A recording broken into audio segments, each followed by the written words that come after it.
നമസ്കാരം. ആഗോള ഇന്ധന വിതരണത്തിന്റെ സ്ഥിരാകേന്ദ്രമായ ഹോർമൂസ് കടലിടുക്കിനെ ചൊല്ലിയുള്ള പോര് പുതിയ വഴിത്തിരിവിലേക്ക്. ഹോർമൂസ് കടലിടുക്ക് തങ്ങൾ അടച്ചുപൂട്ടിയെന്നും ഇനിയൊരു അറിയിപ്പ് ഉണ്ടാകുന്നതുവരെ ആരെയും കടത്തിവിടില്ല എന്നുമുള്ള ഇറാന്റെ അവകാശവാദത്തെ അമേരിക്കൻ സെൻട്രൽ കമാൻഡ് തള്ളിക്കളഞ്ഞു. അന്താരാഷ്ട്ര ജലപാതയിലൂടെ നിയമപരമായി കടന്നുപോകാൻ ആഗ്രഹിക്കുന്ന എല്ലാ കപ്പലുകൾക്കും കടലിടുക്ക് തുറന്നിട്ടുണ്ടെന്നും ഇറാൻ ഇതിനെ നിയന്ത്രിക്കുന്നില്ല എന്നും സെൻട്രൽ കമാൻഡ് വ്യക്തമാക്കിയിരിക്കുകയാണ്. അതേസമയം ഇറാനു നേരെ വീണ്ടും US ആക്രമണം നടത്തി. അതായത് ഞായറാഴ്ച ഹോർമുസ്ഗാൻ പ്രവിശ്യയിൽ നടത്തിയ ആക്രമണത്തിൽ ഒരാൾ കൊല്ലപ്പെട്ടതായാണ് ഇറാൻ സ്റ്റേറ്റ് മീഡിയ റിപ്പോർട്ട് ചെയ്യുന്നത്. 2 പേർക്ക് പരിക്കേറ്റതായി വിവരമുണ്ട്. ജാസ്ക്, ഹാംഷം, ബന്ദർ അബ്ബാസ്, സിരിക് എന്നിവിടങ്ങളിൽ സ്ഫോടനങ്ങൾ റിപ്പോർട്ട് ചെയ്യപ്പെട്ടു. മേഖലയിൽ അമേരിക്കൻ സൈനിക നീക്കങ്ങളെ ചൂണ്ടിക്കാട്ടി ഹോർമൂസ് കടലിടുക്ക് അടച്ചിട്ടതായി ഇസ്ലാമിക് റവല്യൂഷണറി ഗാർഡ് കോർപ്സ് പ്രഖ്യാപിച്ചിരുന്നു. എന്നാൽ ഇറാന്റെ ഏകപക്ഷീയമായ പ്രഖ്യാപനങ്ങളെയും ഭീഷണികളെയും അവഗണിച്ചുകൊണ്ട് നാവിഗേഷൻ സ്വാതന്ത്ര്യം ഉറപ്പാക്കാൻ അമേരിക്കൻ സേന സജ്ജമാണെന്നും സെൻട്രൽ കമാൻഡ് വ്യക്തമാക്കി.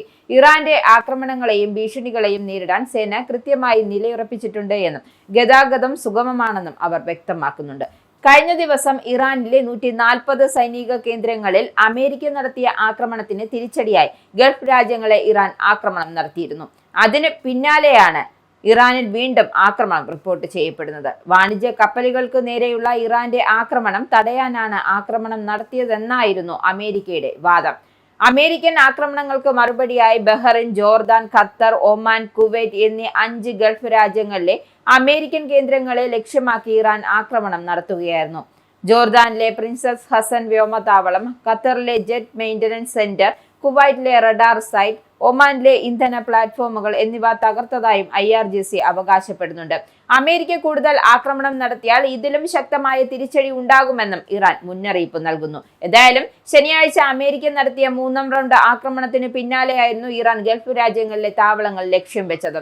സൈപ്രസ് പതാകയുള്ള കണ്ടെയ്നർ കപ്പലിനെ ഇറാൻ ആക്രമിച്ചതായാണ് നിലവിലെ സംഘർഷങ്ങൾക്ക് പെട്ടെന്ന് തുടക്കമാവാൻ കാരണം. ഒരു വശത്ത് അമേരിക്കയുടെ സൈനിക മേധാവിത്വവും മറുവശത്താകട്ടെ ഇറാന്റെ തീവ്രമായ ആക്രമണ തന്ത്രങ്ങളും നേർക്കുനേർ എത്തുമ്പോൾ പശ്ചിമേഷ്യൻ യുദ്ധഭൂമിയായി മാറുകയാണ്. ഏതായാലും കടലിടുക്ക് തുറന്നിട്ടുണ്ടെന്ന് അമേരിക്ക അവകാശപ്പെടുമ്പോഴും മേഖലയിലെ 5 രാജ്യങ്ങളും ഇറാൻ നടത്തിയ ആക്രമണങ്ങൾ യുദ്ധം വളരെ വലിയ രീതിയിൽ പടർന്നു പിടിക്കുന്നു എന്നതിന്റെ വ്യക്തമായ സൂചന കൂടിയാണ്.